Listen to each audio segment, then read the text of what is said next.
Hello, and welcome to Module 3 of Linking Literacy and Assessment. In this module, we will talk about emergent readers. So this is our youngest category of readers. Now, be sure to do all the reading in the Gillett text because it really explains what an emergent reader is and the different assessments that you would give to an emergent reader and how to give them. So this is going to help you administer the assessments that you are about to administer to the child you are tutoring. Last week in Module 2, in the Informal Assessments of Literacy module, everybody created an assessment plan. Those are due today, and I will be grading those as soon as the due date hits so that I can get that feedback to you quickly, and you can start assessing the child that you are tutoring.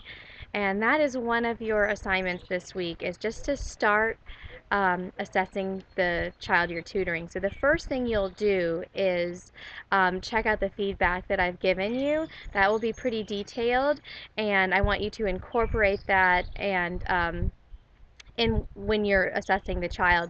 Also go ahead and make those edits to your plan, and that way you can add that to your portfolio that's due at the end of the course. So you'll already have your permission form in there, and then your assessment plan, which should be edited.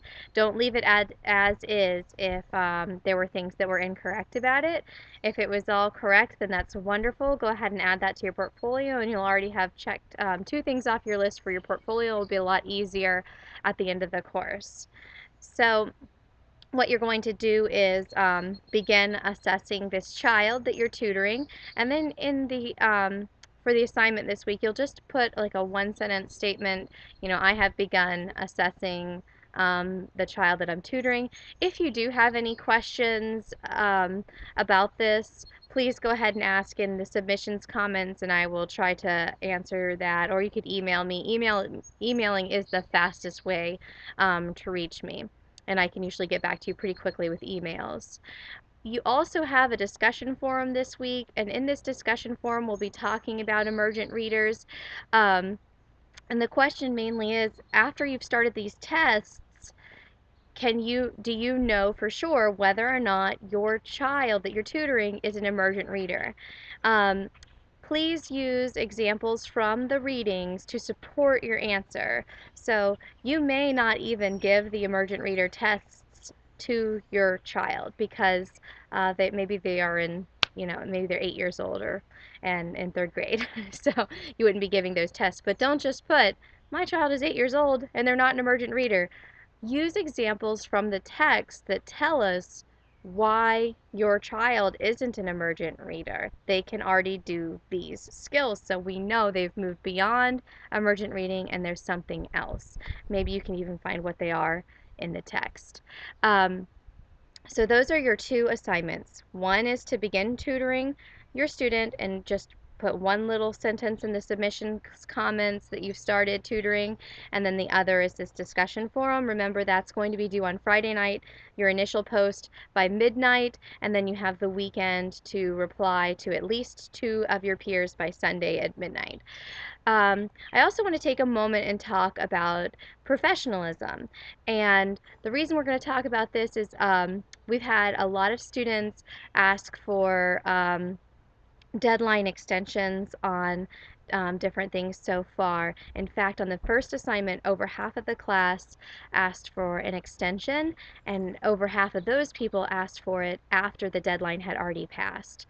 I did go ahead and grant that extension because I know that it can be hard to find a student in 1 week, and that, makes sense. But from here on out, all of the assignments really impact the child. This assessment plan, which I mentioned in the last week's video about the assessment plan, really needed to be turned in on time so that I can give you the feedback on that, so that you can start assessing that child, and so that everything else will fall in line and be able to be turned in on time. When you are out in the professional world, you are going to have things that need to be turned in on time.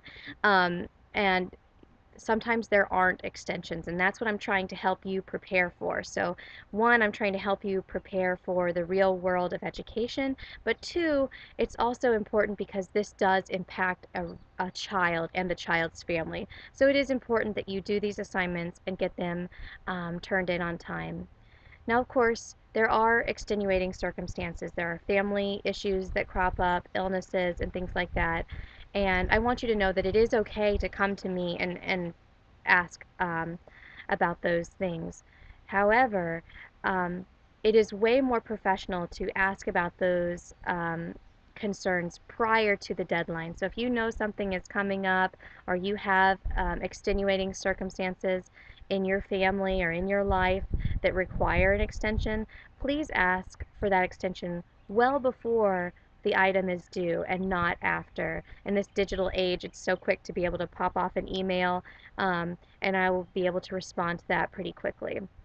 Please don't feel like I'm singling out just one person. I'm not talking to just one person. As I mentioned before, this was over half of the class that asked for an extension.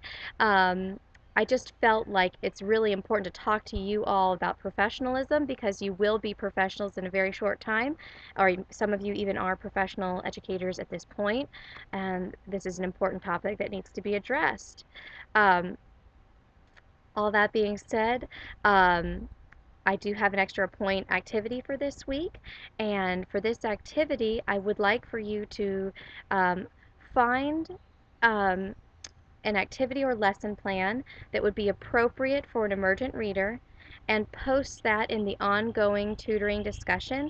Find something that you think would be good and then share that in the ongoing tutoring discussion with everyone else. And please don't get it from your text because everybody's reading that, but something online or maybe an idea you had yourself that you would like to share with the class. And if you do that, we'll get one more point added to your extra point activity total. So thank you so much. I look forward to reading those assessment plans that are due today and getting you that feedback very quickly tomorrow. And have a great week. If you have any questions, please email me. Thank you and have a great day.